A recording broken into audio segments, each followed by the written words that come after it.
I'm about to go, and then you'll know for me to stay. I got to be me.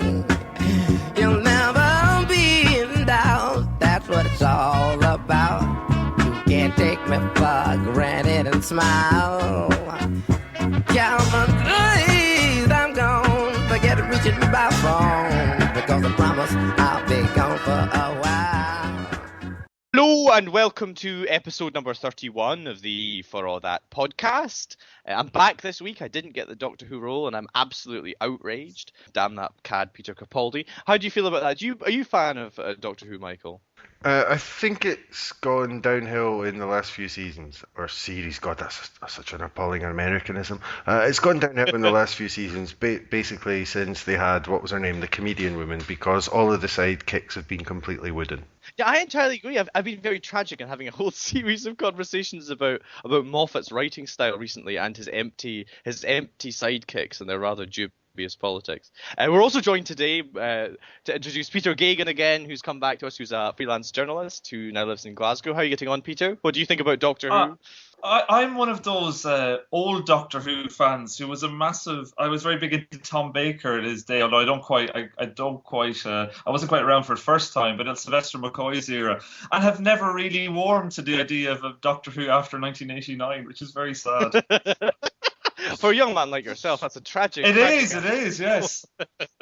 I will never forget when I was a young man. I was in school. I was about 15 or 16. I was in Dublin with my mother, basically ditching the day off school, and she said, Peter, there's Tom Baker. And I said, Mum, you cannot say things like that. That's terrible. Don't say something like that. And I turned around and there was Tom Baker, and I went to say, Tom. I shook his hand. Tom, I'm such a great big fan. And he just looked at me like, I really don't give a crap about you, son. He always seems a rather eccentric character, does he not? It's easy to have a coffin in his living room. Oh, I'd well believe it. My only similar experience was insulting a child's TV presenter when at a Batman film premiere. My excuse being that I was a child as well. But it was terrible. He said, "Oh, all right, lads, did you enjoy the film?" We sort of replied, "Fuck off, your programs are shite." Which is... There you are. Well, a lot of charming little bear you were. Yeah. Not only me, I was in the Beech Grove Garden as a child, reading the Bible. There's a little fact which will be used against me. So I'd like to apologise on record for the rudeness to Mr. Peter Simon. However, your programmes still were abysmal. Oh, there we are. Well, that's starting with an apology is probably a good place to begin our discussion as we get slowly back into earnest of this whole independence debate, which is full of apologies and apologetics, certainly. One thing that's happened this week is that we've had, I suppose, the first blogger-sponsored poll on independence, which is not perhaps terribly interesting in and of itself, but what is quite interesting is some of the questions which Wings Over Scotland and his crowdfunders put together and asked Panelbase to poll Scots about. Michael, you've been keeping a weather eye on this question. What particularly caught your notice in that? Well, I think the first big bomb there is simply that on the question, if Scotland were an independent country at the moment, would you vote to join the Union? Which got a massive 18% of the vote. And I think that's a massively important statistic. It wasn't a small sample. It was over 1,000 people as well. And more females than males. So I think that's quite an interesting result, that less than 1 in 5 people would actually vote to join the Union, because that was a question that was posed at the Yes campaign at the beginning of when all this was starting. That was a question that they posed, and there's quite a strong answer to it. Less than 1 in 5 people would vote to join in. What do you think about that, Peter? I mean, is that really significant, or is that a sort of does that maybe gesture towards the fact that unionism isn't actually terribly strong? I mean, I know the unionists are still ahead in the polling, but a kind of a committed ideological unionism isn't really a vital ideology anymore, or is it sort of less consequential than Michael maybe believes? What do you think? I'm not sure how consequential it is. I think if you look at the unionist campaign as someone who's slightly outside of it, it does feel as if it's not a campaign in favour of the union. It's more of a campaign against independence. And I think, over the last 100 years, as far as I'm aware, academics have done quite a bit of work and looking at the kind of development of Scottish identity and that recent research on Englishness and changing notions of English identity. And I think the union seems less and less something that people are ideologically committed to, and more something that binds them together in in an ad hoc frame that some people are worried about taking apart. But I'm not that surprised by it, but I'm not quite sure if it's that significant. I don't know. I think it's surprising these days that you see very few people who I would describe as sort of properly ideologically unionists, by which I mean that have a vision of this state as being a union of co-equal partners, albeit not co-equal in scale or economic clout or whatever. I think it's quite striking how far in the public media, for example, you get very little respect for the boundaries of Scots law, Scots institutions, and the distinctions which are drawn within Britain already about institutions and things like that. So I think I'm struck by how few full-blooded unionists you meet. And if you want to go back into the history books, go back to Dundas and Pitt and that kind of period of history and look at some of the parliamentary debates and the kind of account of Scotland's place within the union you got there. Firstly, you had an idea of the Act of Union, which was pretty fundamental, which didn't see it as simply an incorporating union into English constitutional life, or the way that you quite often hear Conservative and other pundits, frankly, now promoting. So I think you find marvellously few proper unionists these days in Scotland or in England, to paraphrase Coburn about Jacobins. That's my response about it anyway. Can I give you another one of these questions? I think there is some real nuggets in there. For example, about half of the people said that the media will not influence how they vote at all. 49%, or it will not significantly influence how I vote. I'm very skeptical about that, because I've done some research. This was quite a common question. You say, do you believe what you read in the papers or see on the television? Everyone says, no, it's rubbish. And then you just go, what do you know about this situation? I know this, and this. And where did you find that out? On the television, in the newspapers. And there's a kind of...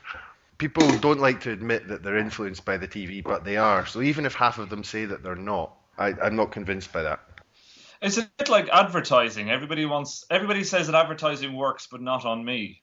And there's something similar to media. I'm not in any way influenced by what's in the media, but we are, and I think all of us are to some extent. And it depends how we select our media and what media we're influenced by. And it depends how much media you consume, but I think in general, everybody is to some extent a product of what their environment is, and the media environment is part of that. And we'd love to believe that we're not, but that's not really true. Another interesting part of it was the next question was showing how the mainstream media still tends to dominate, because they asked a question about which of these Scottish political websites have you heard of. I'll just run through it quickly. Think Scotland, only 19%. Labour Voters for Indy, 10%. Jimmy Reid Foundation, 10%. Newsnet, 9%. Wings Over Scotland, 7%. Bella Caledonia, 6%. National Collective, 6%. Labour Haim, 4%. 5 Million Questions, 2%. Open Unionism, less than 1%. And none of the above, 68%. Which shows just how, although it seems like there's a big dogfight going on the internet, which there is, it seems that it's not really that influential, going by that. What do you think, Andrew? Yeah, I'm actually quite surprised at how high some of those figures I would agree.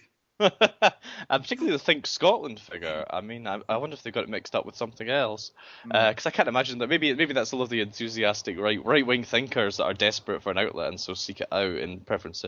Yeah, I mean, I think that's not surprising to people who actually run political websites in Scotland. I mean, because you get the kind of much more mass appeal type ones that are like Newsnet and Wings Over Scotland. But actually, I'm aware about how few people relatively to the whole country actually read what you write or listen to these podcasts even, and we're doing all right in terms of the number of people that listen to them, but it's still a minority pursuit.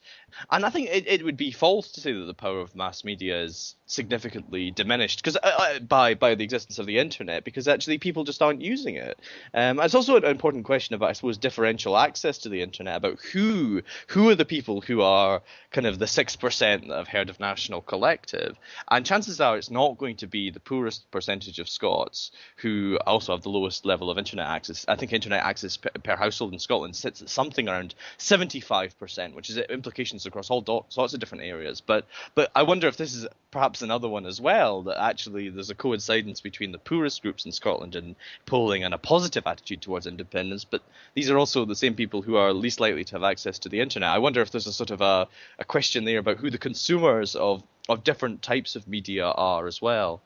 I would agree. I found the Think Scotland statistic particularly, and I can only imagine that's some sort of mistake in terms of, maybe I'm wrong, maybe the site has got some huge reach, but it seems to me a very niche concern that I do wonder where, it's fairly, it's got some established writers, but I think we, as columnists, we do ourselves a disservice if we think people know our names in general and the wider public. I think that's probably untrue. Let's be honest about these things. But I do wonder if we have, the internet is certainly providing plenty of heat, and as the Labour for Independence fracas showed. But I'm not. I must say, and maybe again, I'm been kind of unduly ironic and kind of wishful thinking. But I don't really see all of this sort of stuff having a massive, maybe it will over time in terms of voters, but I don't think the problem for the Yes campaign is, oh God, look, somebody from Labour for Independence is holding a Yes banner, or an SNP member is holding a Labour for Independence. But I'm just not convinced that the general public cares enough about these issues. I really amn't. Well, you were saying before we came on air, Peter, that you're finding as a sort of outsider casting a jaundiced eye over our constitutional discourse, you're finding it quite dismal at the moment. Do you want to explain why? Again, I think this might be an overarching optimism that is probably kind of a bit too maybe it's misplaced, but it feels to me as if this is an opportunity to have a more thoroughgoing discussion about not just constitutional issues, but about the actual future of Scotland, economic, social, political, all of these issues. And what we're ending up with is a very, very tribal. It reminds me of back home. It's a very tribal affair where you're like, I noticed yesterday, I can't remember who it was on Twitter, saying that they were going to suspend hostilities for a day and reach out to someone from the No camp, and they were suggesting to their other followers that they should do this. And other people were saying, oh, you can't suspend hostilities, you have to keep the battle up. And I find all this talk of battles and hostilities, actually I find it boring.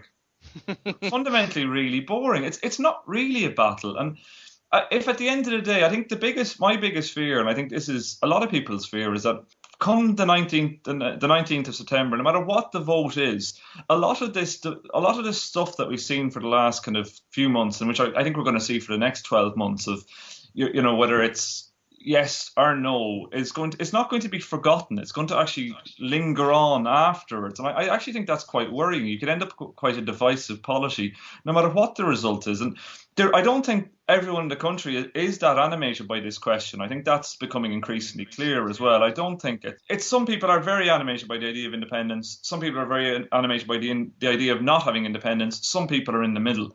And I think that if we don't provide a forum for those people who are in the middle to actually feel like they're engaged with this debate, they're going to get increasingly turned off, and it suits the No campaign. They'll probably vote no in that situation. Well, that's actually, there's interesting something I noticed in the Panelbase poll, which touches on a group which is often characterised as being in the middle. And it was a question about two questions actually. The first question was, which of the following powers should be devolved to Scotland in the event of a no vote? Enlisted, welfare, control over oil revenues, taxation. And then a second question about which of these powers did the respondents think was likely to be devolved. And there was quite a substantial gap. I mean, the welfare, for example, 60% thought that welfare benefits should be devolved, but only 21% thought it was likely that they'd be devolved in the event of a no vote. And maybe one could argue anyway that because independence is not actually the constitutional preference of the majority, and even if, or ironically, we get a yes vote, which is I think a possibility, then that still won't be a kind of a whole-throated endorsement of independence as a first preference. It would be a kind of a choice made on the basis that the preferred option, more independence within the United Kingdom for Scottish institutions, just isn't going to happen. And do you think perhaps that's one reason why this debate is become so sort of polarized, because actually the people in the middle, their preference is never going to be answered really by either the yes or the no side. Firstly, because the yes side, because the yes side can't make promises about devolution within the United Kingdom, and is proposing something quite different. On the no side, because it's not really within their power or their gift to make commitments in that respect. So maybe it's a structural feature of the sort of debate we're having. Yes, I don't necessarily. I think that is probably fair, and because it's become a big problem, it's become associated with two sides. It's very much seen as the SNP versus Labour. And I'm amazed the amount of people I see who are saying they're going to vote yes